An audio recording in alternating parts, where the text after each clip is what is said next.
Salut l'équipe, c'est Émilie d'Octopus Coaching. Ma mission au quotidien, au-delà de t'amener vers une vie plus active et saine, c'est t'aider à retrouver ou te maintenir en forme pour atteindre tes objectifs et vivre pleinement sans compromis. Poulpe au Flow, c'est le podcast qui transforme ton quotidien grâce à l'activité sportive. N'oublie pas de t'abonner. Allez, c'est parti.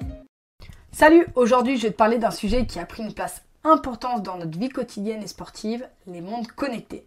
Je dois t'avouer quelque chose, je suis une grande fan de ma montre Apple Watch. Elle m'aide à suivre mes entraînements, à surveiller ma santé et même à gérer mon emploi du temps. Mais comme pour tout, il est important de l'utiliser à bon escient. Les montres connectées sont devenues un outil incontournable pour beaucoup d'entre nous. Elles nous permettent de suivre notre activité physique, de surveiller notre sommeil, de recevoir des notifications et bien plus encore. Il est important de se rappeler que ce ne sont que des outils. Ils peuvent nous aider à atteindre nos objectifs, mais ils ne doivent pas devenir une obsession. Par exemple, il peut être tentant de se laisser absorber par les données que nous fournissent ces montres. Combien de pas j'ai fait aujourd'hui? Combien j'ai brûlé de calories? Est-ce que j'ai assez dormi? Est-ce que j'ai bien dormi? Ces informations peuvent être utiles, mais il est important de ne pas les laisser dominer notre vie. Au lieu de ça, nous devrions utiliser ces outils pour mieux nous aider à atteindre nos objectifs de manière saine et équilibrée. Par exemple, ta montre connectée peut t'aider à te rappeler de bouger si tu as été assise trop longtemps. On peut t'aider à suivre ta progression dans ton entraînement. Elle peut même t'aider à te détendre en te guidant à travers des exercices de respiration. Mais n'oublie pas, elle est là pour t'aider, pas pour te contrôler. Ne te laisse pas stresser par des chiffres qu'elle affiche et n'oublie pas que le plus important est de te sentir bien dans ton corps et dans ton esprit.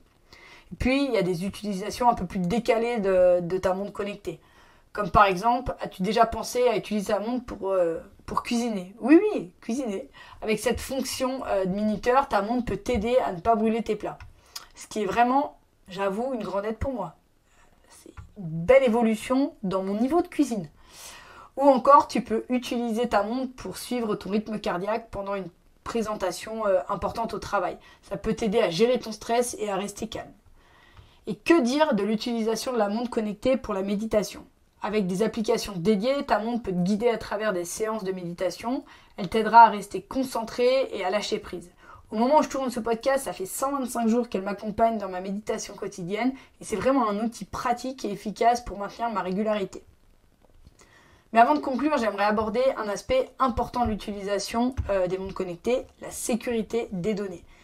Ces appareils collectent une grande quantité d'informations sur nous et il est important de savoir comment ces données sont utilisées et stockées.